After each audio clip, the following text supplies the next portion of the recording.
Salut! Alors, aujourd'hui, on va voir une chandelle de Yankee Candle, Amber Moon ou Lune ambrée en français. Donc, premièrement, je tiens à dire que j'adore la couleur.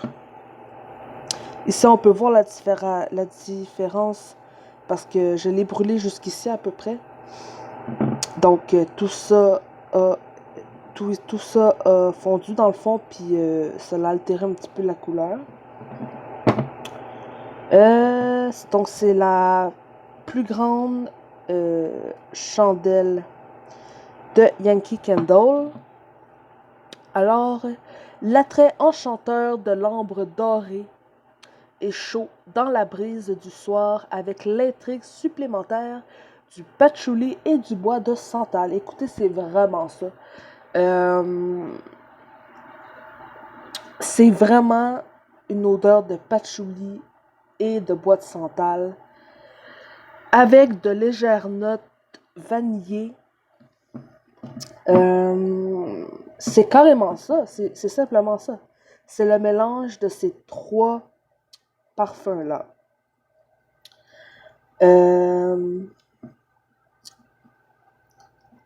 J'adore regarder le marbré dans cette chandelle-là, il y en a un petit peu. On voit différentes teintes de couleurs.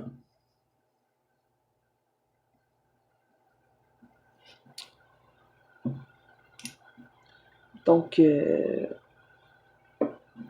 ici, on peut voir l'huile sur le dessus. Très bon signe.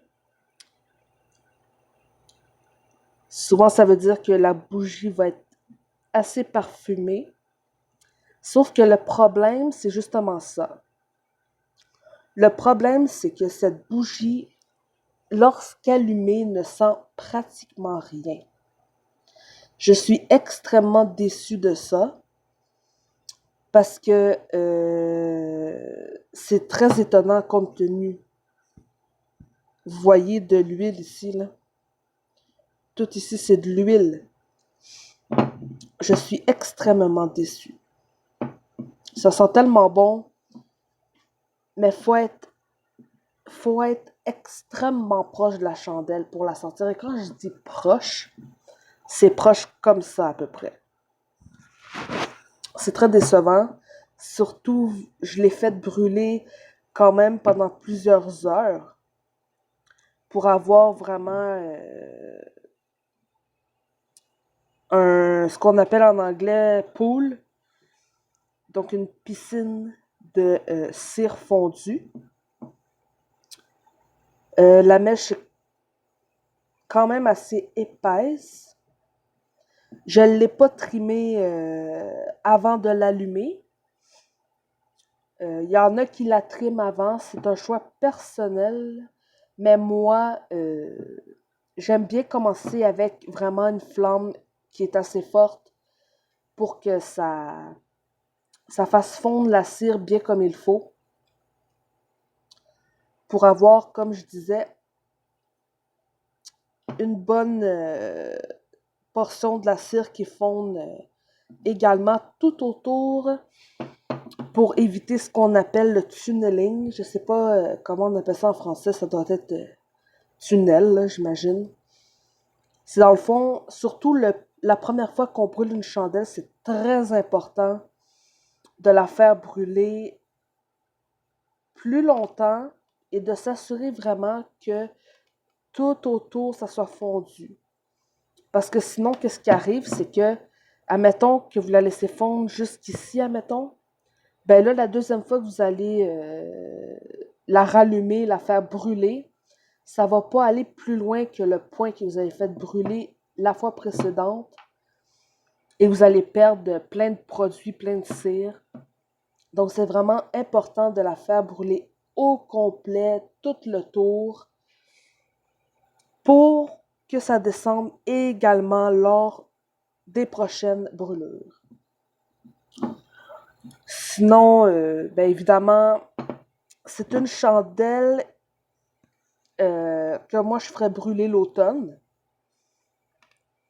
Vraiment, il y a quelque chose de très chaleureux, il y a quelque chose de... juste par la couleur. Et puis, j'aurais vraiment, vraiment aimé que la senteur soit plus forte et se propage mieux. Surtout que je l'ai fait brûler dans ma chambre, qui est quand même une petite pièce. Je l'ai pas fait brûler, admettons, dans une... Tu sais, admettons, dans la cuisine ou dans le salon, dans des grandes pièces. Dans ma chambre, avec la porte fermée, je le sentais à peine. Donc ça, c'est une déception. Qu'est-ce qui est marqué ici? Fresh. Fragrance Collection.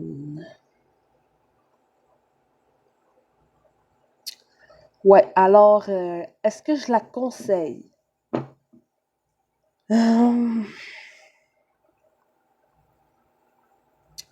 pouvez toujours l'essayer. Je veux dire, l'odeur, ça sent extrêmement bon, évidemment. C'est un peu musqué à cause du bois de santal en partie.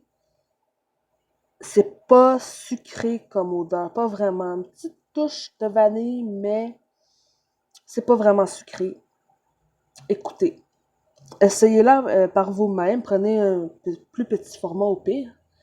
Mais l'odeur est extrêmement bonne. Le seul problème, c'est vraiment que ça sent presque pas quand elle est allumée. Ben bon. C'est des choses qui arrivent, n'est-ce pas? Donc, sur ça, je vous laisse et je vous dis à la prochaine. Bye!